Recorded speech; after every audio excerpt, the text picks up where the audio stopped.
Father Overstock of Suantraí Íosa. You're very welcome to Suantraí Íosa, where we're looking at the readings for tomorrow, Monday, the 28th of March in the year 2022, the fourth week of Lent, beginning with the wonderful prophecy in Isaiah 65. Thus says the Lord, now I create new heavens and a new earth. The past will not be remembered and will come no more to men's minds. As we celebrate, as we move towards Easter, we begin to rejoice in the fact that we're beginning to move to new life, a new beginning, theme taken up in Psalm 30. Speaking of God, his anger lasts but a moment, his favor through life. At night there are tears, but joy comes in the morning. And this is a photograph behind me of the dawn in my front garden. And you can see the colors of Lent in it.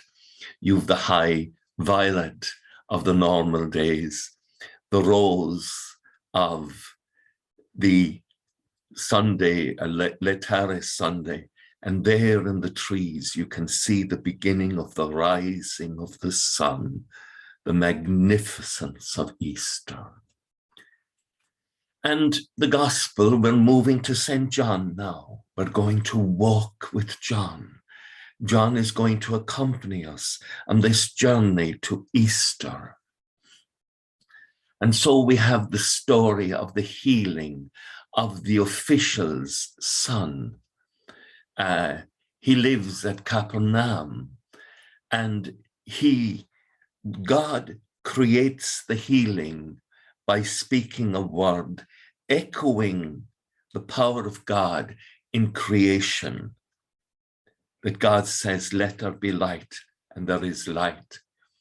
And the official recognizes the son was healed at the hour that Jesus had spoken the word of healing.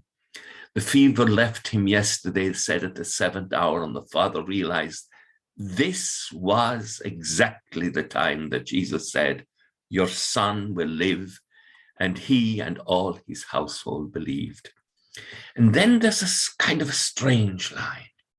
This was the second sign given by Jesus on his return from Judah to Galilee. Now, this is interesting. There are 7 signs before the great new sign.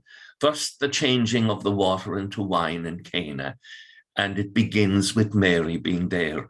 The healing of the royal official's son in Capernaum in John 4, the healing of the paralytic in Bethsaida, the feeding of the 5,000, Jesus walking on the water, the healing of the blind man, and the raising of Lazarus. All of these are described as signs in St. John's Gospel.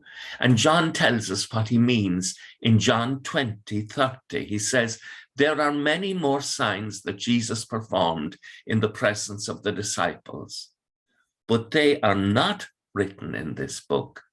And then in verse 31, he says, but these have been written so that you may believe that Jesus is the Christ, the Son of God, and that believing you may have life through his name.